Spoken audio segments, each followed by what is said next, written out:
Vous êtes sûrement nombreux à vous poser la question, est-ce que je peux utiliser le nouveau Mac Apple Silicon M1 avec l'OS Big Sur en Home Studio?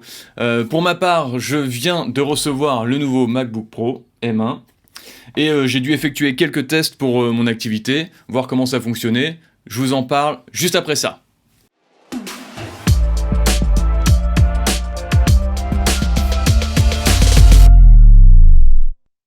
Dans cette vidéo, je vais pas m'attarder sur les performances de ce nouveau Mac. Il y a déjà plein de benchmarks qui traînent sur internet. Je vous mets un lien en description d'ailleurs. En tout cas, moi ça m'a convaincu et je me le suis procuré. Dans ma config, j'utilise Pro Tools 2020.12 et j'ai testé deux interfaces. Une Apollo 8 Thunderbolt 2 de Universal Audio et une Clarette 8 Pre de Focusrite. Au niveau de Pro Tools, le séquenceur s'installe normalement et s'ouvre sans difficulté grâce à Rosetta 2.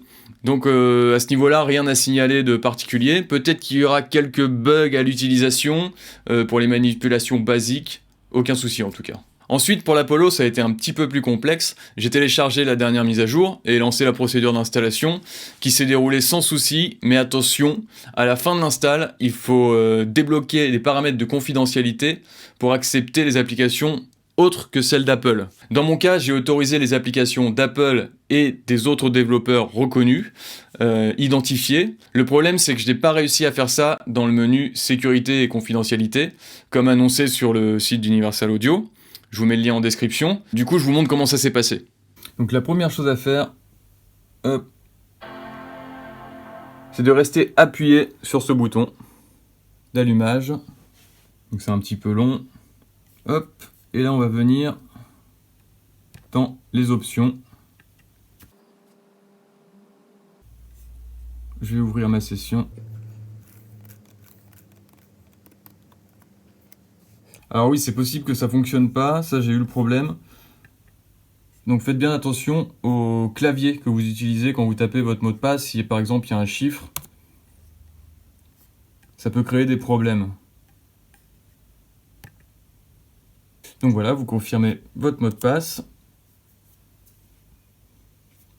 Ensuite, vous allez dans Disk Utility.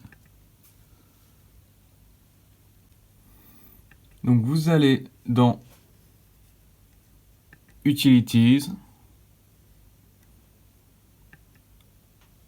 Startup Security Utilities. Donc vous choisissez votre disque, hop, qu'il faut déverrouiller si vous avez un mot de passe.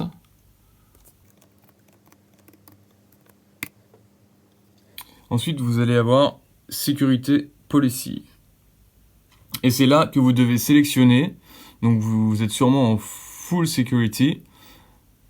Et voilà. Donc, vous sélectionnez cette petite option. Ou celle-ci si vous voulez. Peut-être pour utiliser des cracks. Ensuite, vous pouvez redémarrer le Mac.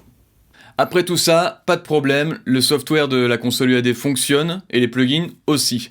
Donc, c'est mortel, ça marche. Il y a simplement quelques artefacts visuels, mais qui gênent en rien l'utilisation. Conclusion, ça fonctionne.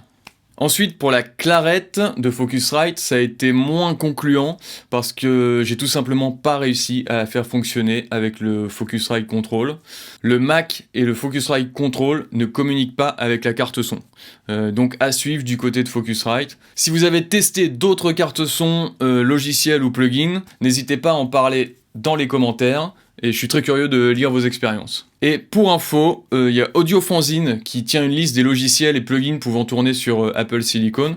Donc je vous invite à y jeter un œil et je vous mets le lien en description. Donc ma conclusion, c'est que Rosetta 2 a l'air de bien faire son job pour faire tourner certains logiciels, mais c'est pas infaillible comme on a pu le voir. Il vaut mieux aller à la pêche aux infos avant de se lancer sur l'achat du nouveau Mac. Vous pourrez aller voir, les développeurs et constructeurs mettent à jour régulièrement les infos sur leur site concernant la compatibilité de leurs produits avec le nouvel OS et le nouveau Mac. Parfois, ils annoncent que c'est pas encore pris en charge pour se couvrir, mais les logiciels fonctionnent quand même. Donc c'est vraiment à tester au cas par cas. Pour moi, l'idéal reste quand même de s'armer d'un petit peu de patience afin que la transition se fasse et puis qu'on ait un petit peu de recul avec tout ça.